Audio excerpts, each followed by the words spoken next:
Well, it's finally a roller on its own four wheels. I had worked late last night getting the front suspension completely done and getting it dropped on the ground for the first time. Basically, a dropped front straight axle with dual coilovers. Traditionally, and I had thought about it, traditionally on a hot rod you would have an inverted leaf spring right here instead of the two coilovers. But I kind of like this hybrid look, especially for what I was doing. And I really didn't feel like trying to find a leaf spring with the correct stiffness or weight ratio for the weight of this car. And it's basically two trailing arms with a coilover, and everything up here is 5/8 Heims. So whether it's these for the trailing arms, those right there for the panhard bar, you can see it better right here. So basically that side over there goes up to the frame, this side here is to the axle, and basically locates things side to side. But everything's 5/8 Heims. Same with the rear.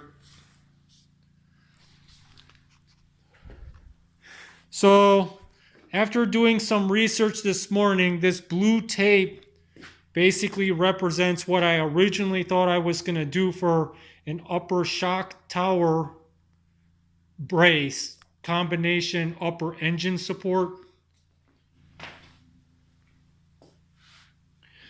But after doing some research online, a lot of custom chopper and bobber motorcycle guys like to keep this whole area of the engine as clean as possible. So a lot of times they tend to delete engine mount points.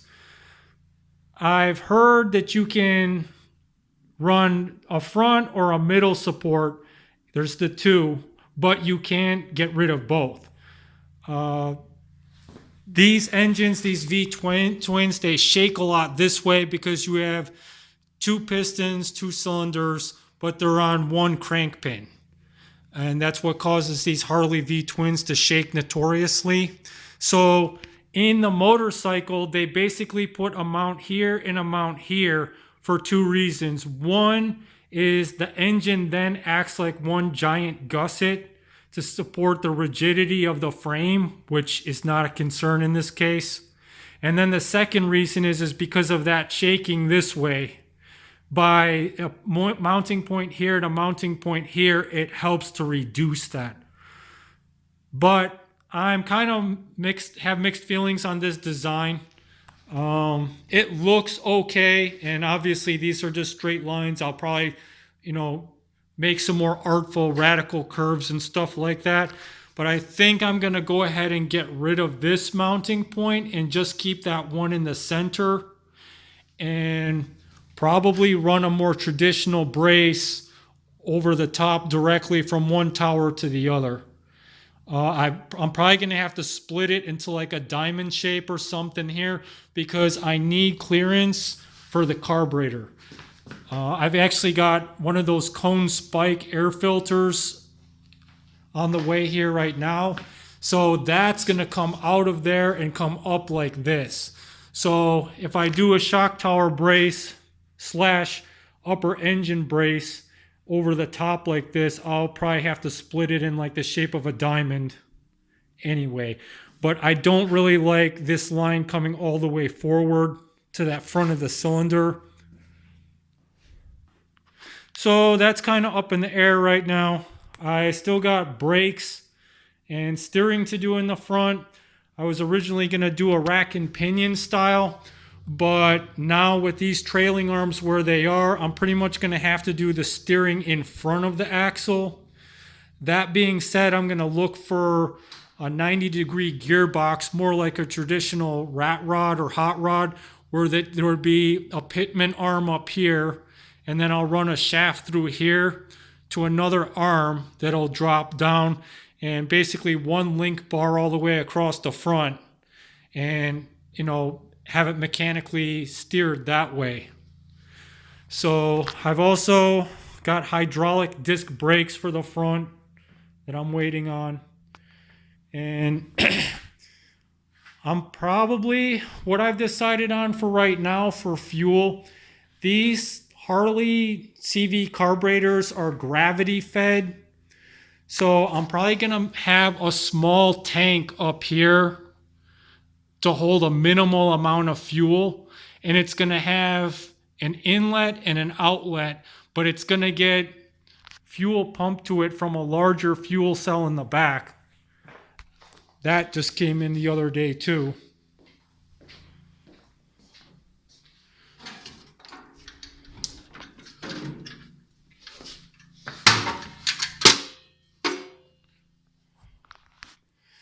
So I got this bad boy. It's 5 gallons.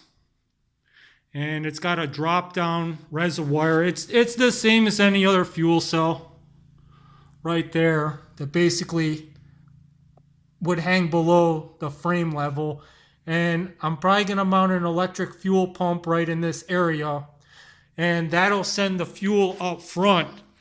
But the thing with these carburetors is they require very, very minimal feed pressure. I mean, even 3 to 5 psi on an electric pump is probably too much. So I'm probably going to run a small tank up here, and it'll just have an inlet and an outlet.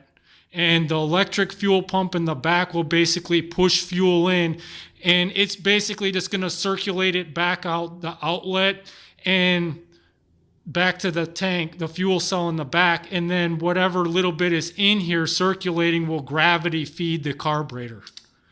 So that was the best way I could think of to do that.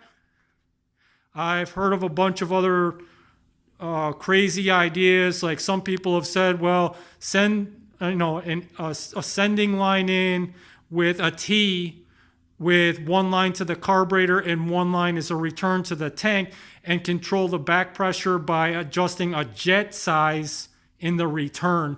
But I figure, like, why am I going to go through all that? Why don't I just build a cool little aluminum tank for the top, maybe something in the shape of like a 671 supercharger, and that way the fuel cell will basically just be keeping the small tank topped off, if that makes sense.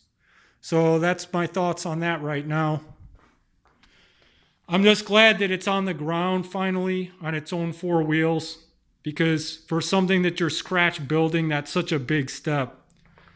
Especially, I mean, this is all scratch build proprietary design, so it's not like I hacked the front end off of some go-kart and just stuck it on here. So it's just so much work getting to this point. And I only lost 5/8 in suspension sag when I dropped the weight on it, which is not too terribly bad. I've got about a 1/4 inch of preload in it now. I'll probably add a little bit more. That'll probably help with that a little bit, but really 5/8 is pretty normal.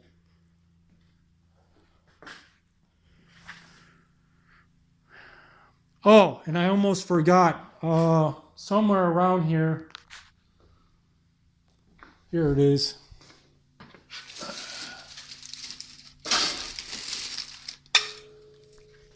I just got this tank from Lowbrow Customs. It's the oil tank.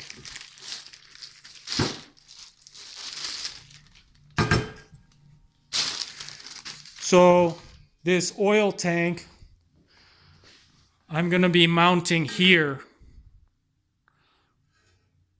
in front of the car, which is basically like where they had the old nitro tanks for the old gassers. And it comes with this cap, this aluminum cap. But I discovered that they sell one of these caps, and it fits this neck size, and it's one of the old Moon Eyes knockoff spinner caps that would be on one of those nitro tanks. So by mounting it right there in the front, like the old nitro tanks, with the spinner cap, it'll look just like that. I'm still also going to be making a grill shell for the front of this. And then that tank will be right there in front of it. So just like a gasser drag racing coupe. And as long as the oil tank is above the oil pump on the bottom of the engine, because these oil pumps are gravity fed, it should be fine. And then I'll probably just run some hard line back there to get the lines right where they need to be. So all right guys, that's where I'm at right now. Thanks for tuning in, and I'll try to keep you updated on these build videos.